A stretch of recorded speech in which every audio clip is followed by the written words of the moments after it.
Massimo Follesa, portavoce del Covepa, recentemente il programma Report ha mandato in onda una trasmissione in cui si è parlato molto di Pedemontana Veneta. Sulla stampa regionale, l'amministrazione regionale del Veneto appunto ha fatto sapere di aver replicato puntualmente agli addebiti che la trasmissione faceva. Voi invece, da questo punto di vista, che cosa pensate?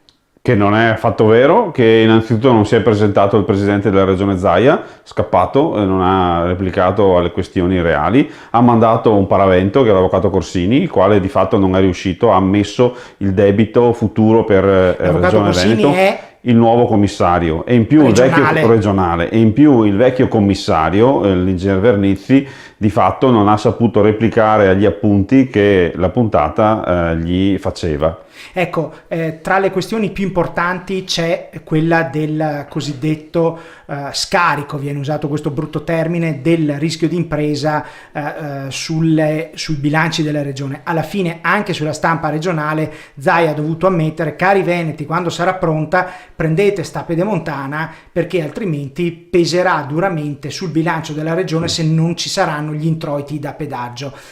Alla fine anche quindi Zaia ha dovuto ammettere questa che era la vostra preoccupazione. Voi questo nuovo disvelamento come l'avete accolto?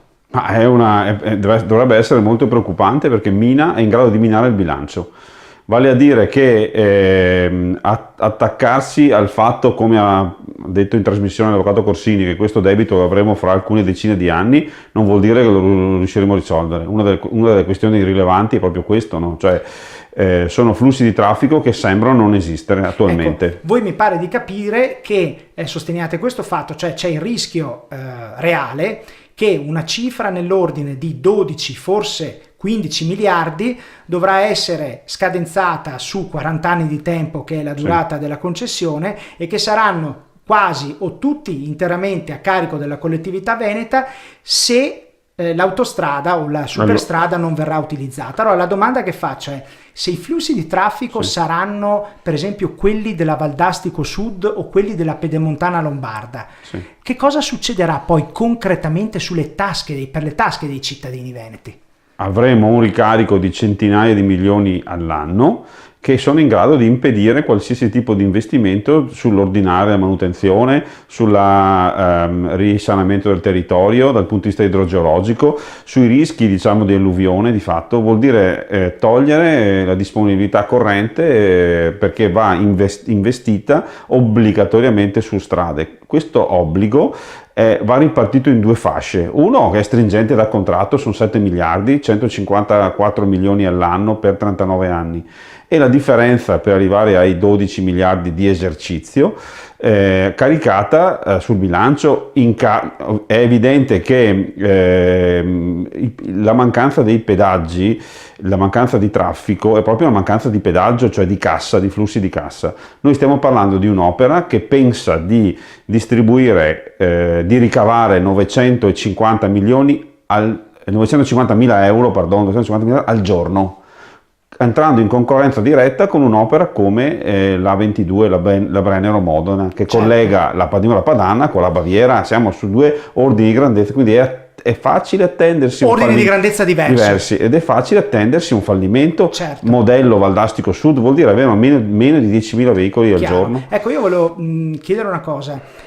Più volte si è posto l'accento su un fattore molto preciso, cioè l'ultima revisione della concessione ha radicalmente trasformato i termini della stessa, cioè se prima il privato doveva direttamente remunerarsi dagli introiti del passaggio di macchine e camion, adesso invece questo onere e questo rischio passa in capo alla regione, la quale invece in modo automatico e certo fornisce al privato, cioè al concessionario, cioè alla SIS, un cosiddetto canone di affitto o canone di disponibilità, no? Esatto. Secondo voi questa modifica contrattuale è una modifica anzitutto grave, e soprattutto lo è anche per il fatto che proprio questa assunzione di rischio da parte della regione ha fatto in modo che i privati potessero poi finanziare SIS con i cosiddetti project bond? Punto di domanda. Allora, è stato un cambio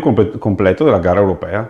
La gara europea prevedeva che il finanziamento del cantiere fosse tutto a carico del soggetto che vinceva la concessione, quindi di SIS in questo caso. In realtà abbiamo un altro tipo di contratto rispetto al 2009. È di fatto diventato una specie di appalto Esatto, praticamente. in 8 anni abbiamo una sorta di appalto, o meglio, la regione di fatto è il socio occulto della concessionaria, che è una cosa che non c'era in gara, perché in realtà vuol dire che tutta l'attività di ricavo va a finire nelle casse di Regione Veneto.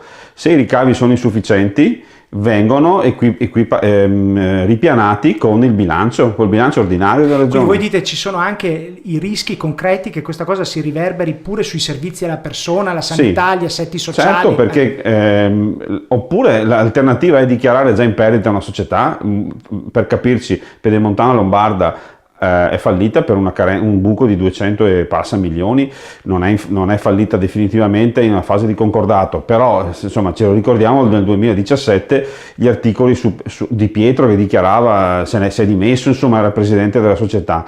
La questione rilevante è che i servizi alla persona sono in forte rischio, perché 12 miliardi di buco in una società della regione Veneto vuol dire che facciamo una scommessa che qualche santo ci provvederà, ma stiamo chiedendo l'autonomia al governo centrale su una serie di questioni. Cioè, detto in modo più semplice, voi in qualche maniera puntate l'indice contro l'autonomismo impersonato da Zaia, perché gli dice da una parte tu fai l'autonomista e vuoi le disponibilità, però poi quando sei in difficoltà chiedi soldi a mamma Stato. Di fatto l'ipotesi è comunque questa sostanzialmente, perché vuol dire pagare, cioè le tariffe diventano un obolo, una specie di dazio doganale in sostanza sul territorio se sono eccessive. L'aumento dei costi dei pedaggi, la trasmissione Report lo ha spiegato nel servizio, no? Impediscono un facile accesso. La concorrenza sul territorio è fatta alla Pedemontana, dalla A4, è una concorrenza che non si può superare così con facilità. Poi ci sono anche degli aspetti che hanno rilevanza penale ed erariale. In sostanza noi abbiamo scommesso di costruire 162 km, 95 dentro ai caselli e il resto fuori per strade complementari, ma non le abbiamo ancora finanziate. Quindi questo per ammissione dello stesso Zaia e di molti sindaci a lui vicini, esatto, tra l'altro, no? Sui giornali leggiamo ogni giorno lamentare di sindaci che chiedono opere di viabilità complementare, perché l'ipotesi che non viene dimostrata essere risolta di trovare soluzione al traffico locale con la Pedemontana non sembra non essere dimostrata. Avremo il traffico fuori dai caselli di fatto, certo. Fuori dai caselli prima di tutto perché la gente non la prenderà l'autostrada per il costo eccessivo, ma soprattutto anche per entrare nei caselli, quindi avremo un problema reale per le aziende. Certo, mettiamoci nei panni di un cittadino che prende l'automobile e va da Spresiano, che è il punto finale della Pedemontana, e parte da Montecchio, no, in provincia di Treviso, partendo invece da Montecchio in provincia di Vicenza. Questo cittadino da privato quanto spende con la macchina percorrendo la Pedemontana e tutta la Pedemontana, e quanto spende percorrendo il tratto equivalente con la A4, con la Brescia-Padova? Con la Brescia-Padova. Allora, praticamente facendo Brescia-Padova da Montecchio si fa il passante, si risale sulla 27 e si arriva a Treviso Nord e si spende 8,50 €. Mentre invece con la Pedemontana, facendo un tratto più breve, 95 km rispetto ai 113 km, spenderemo 16,30 €. Quindi il doppio. Il guadagno in termini di tempo? Il guadagno in termini di tempo è dell'ordine di 10, a parità di velocità, no? Sì. Questo è indubbio che possono andare a parità di velocità le due infrastrutture, guadagneremo una ventina di minuti, un quarto d'ora di fatto. Un quarto d'ora. Ecco, lo stesso cittadino che invece fosse durante il lavoro un camionista, quanto spenderebbe se con un grande camion partisse sempre da Montecchio Maggiore e arrivasse a Spresiano, e quanto spenderebbe invece facendo il tratto analogo con la Brescia-Padova, con l'autostrada tradizionale? Allora, avremo sempre un importo doppio, abbiamo 30 centesimi al chilometro. Ma dicendo la spesa cash, la spesa cash sono 32 € sulla Pedemontana, di fatto, perché sono circa 32 €, sono poco più di 30 centesimi, insomma, mentre avremo l'ordine di grandezza su 17 € con la 4 e il passante di Mestre. Quindi andare da Montecchio a a Spresiano con la, diciamo, la provincia di Treviso prendendo l'autostrada costa sui 17 euro, mentre invece andandoci con la pedemontana verrebbe il 32. doppio. Sì, circa il doppio, quasi il doppio, un po' meno del doppio. Questo però... immagino che preoccupi, vi chiedo una risposta secca sì o no, immagino preoccupi anche gli artigiani. Ma certo, sono coloro i quali, soprattutto quelli di Treviso, hanno lanciato un allarme molto serio. Tra l'altro hanno fatto un'analisi molto coerente, perché la viabilità commerciale è tra i due poli attrattori che sono l'Intervallo Industriale di Treviso e l'Intervallo Industriale di Vicenza, e lì avremo un risparmio temporale, loro l'hanno misurato, dell'ordine di 5 minuti, cioè andare da Treviso a Vicenza con la pedemontana e a Treviso a Vicenza con la 4 avremo un risparmio in pedemontana di 5 minuti, che rispetto al costo è una stupidaggine. Ecco, io volevo capire però, visto che quasi come se fosse uno stillicidio, queste che erano state le preoccupazioni non solo dei comitati ma anche di tanti analisti, che adesso si verificano uno dopo l'altra, che sensazione vi dà da un punto di vista anche psicologico e umano avere conferma dagli stessi vostri oppositori, che però da quello che dite voi non ne traggono nessuna conclusione? Cioè, come vi fa stare questa cosa qua? Che la politica e i politicanti, perché aveva usato un termine dispregiativo, hanno un orizzonte che è l'oggi, quindi non riescono a fare una previsione seria, e su questo è uno dei problemi più grossi che ha la politica italiana, no? Cioè, immaginare un futuro. Questo è un problema molto serio, questo lo dico a tutte le forze politiche, dal Partito Democratico al Movimento 5 Stelle. In questo momento la questione è anche umana, no? Di fatto, perché abbiamo attraverso un commissario con delle procedure assurde, no? Espropriato migliaia di proprietari, no? Di fatto privatizzato un territorio alla faccia soprattutto di chi sventola le bandiere di San Marco, blu o rosse che siano. Certo, un'ultimissima cosa, sempre parlo da un punto di vista umano. Voi avete cominciato il vostro percorso, spesso siete stati tacciati di essere degli allarmisti, degli ipocriti, degli avventuristi, dei pauperisti, hanno usato tutti gli ismi, no, di questo mondo. Adesso che invece quasi a bocce ferme, il debito non si è ancora materializzato, però che le premesse sono quelle, che i risultati vi hanno in qualche maniera dato conferma, come vi sentite? Sul debito io avrei alguna riflessione da fare.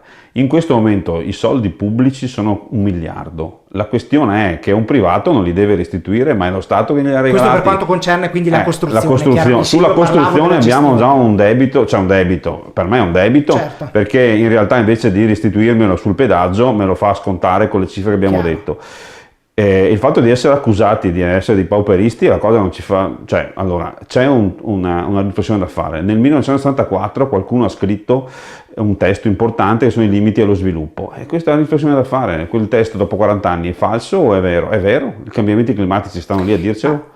Quindi noi non siamo dei pauperisti, siamo siamo obiettivi e ottimisti, nel senso che siamo convinti che dobbiamo fare alcune cose. Certo che se qualcuno ci dicesse che fra 30 giorni il Veneto sprofondasse nell'Adriatico, ci mettiamo a lavorare il 29esimo giorno, dovremmo lavorare dal primo giorno che ce lo dicono, certo. Sta roba, e questa è la prospettiva. Non è che noi stiamo sprofondando nell'Adriatico, ma abbiamo un serio problema di inquinamento atmosferico. Secondo voi costruire un'autostrada per andare a benzina o a diesel ha senso? Certo. Ecco, un'ultimissima cosa, ma come mai, visto che soggetti autorevoli anche come la Corte dei Conti e altri hanno messo in luce problemi che avevate anche voi messo in luce, come vi sentite, anzi, quando dite spessissimo di non essere riusciti a trovare un momento di discussione piano e franco con i vari stakeholder, perché non mi riferisco solo all'amministrazione regionale, ci sono anche gli imprenditori, ci sono le associazioni di categorie, cioè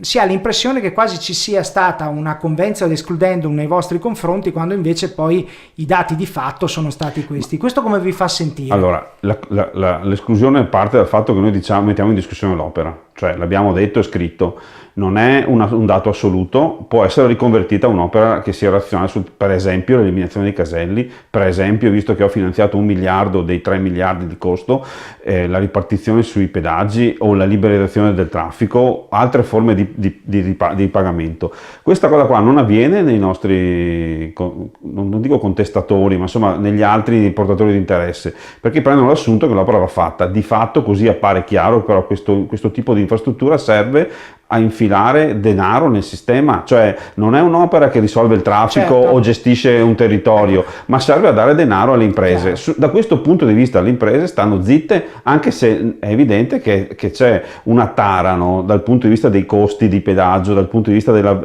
facilità di raggiungere dalle aree industriali. C'è un dato, mi dilungo un secondo, un dato tecnico. La Pedemontana nel 2001 doveva collegare tutte le aree industriali, era libera l'accesso, erano 44 accessi, volevo dire che avevano censito le aree e da queste è una superstrada di fatto. No? Adesso abbiamo una riduzione a 13 caselli, siamo 4 volte di meno, no? Quindi scusate, il traffico, lo dico agli imprenditori, no? È peggiorato, peggiorerà o migliorerà? Certo, posso andare a 130 o a 110 tra Treviso e Vicenza, ma non riesco ad entrarci rapidamente dalla zona industriale. Insomma, mesi fa usaste questa immagine, era nata come un tubo aperto, è diventata un tubo digerente. Chiuso, esatto, il tubo digerente in questo caso perché si sta mangiando miliardi, abbiamo visto, la regione ha detto che spenderà 12 miliardi e 100 per gestirla in 39 anni, secondo me saranno anche di più. Teniamo conto che noi possiamo aspettarci un'alluvione come quella di Vicenza un'altra volta, nei prossimi 40 anni, o in 50 anni, e quindi la Pedemontana rischia di subire, e questi qui sono costi che vengono. Ecco, un'ultimissima cosa, ma proprio alla luce di queste parole, se voi dei comitati domani aveste davanti a voi per una pizza, per un caffè, l'emblema diciamo di questi stakeholder, di questi imprenditori, che è Renzo Rosso, che ha detto la Pedemontana va fatta perché è una cosa bella, no? Di fronte a un bicchiere di vino, d'acqua, un caffè, che cosa gli diresti? Lo tirerei in faccia, perché lui ha detto che i venti si sarebbero adattati a qualunque cosa, non siamo topi, ci siamo adattati a fare la guerra nelle trincee, no? Ma non siamo dei topi da laboratorio, quindi lui ha immaginato che i venti si adattassero alla Pedemontana. In realtà è un processo rispetto al quale è un tipo di ragionamento che io non accetto, soprattutto dal punto di vista morale, etico. Per carità è un imprenditore di successo, va bene, ma tu stai gestendo il territorio, cioè lui di fatto, scusatemi, ha costruito un asilo per la sua azienda a Breganze a 80 metri dalla Pedemontana. Ci portereste il bambino all'asilo a 80 metri dalla Pedemontana? Io no.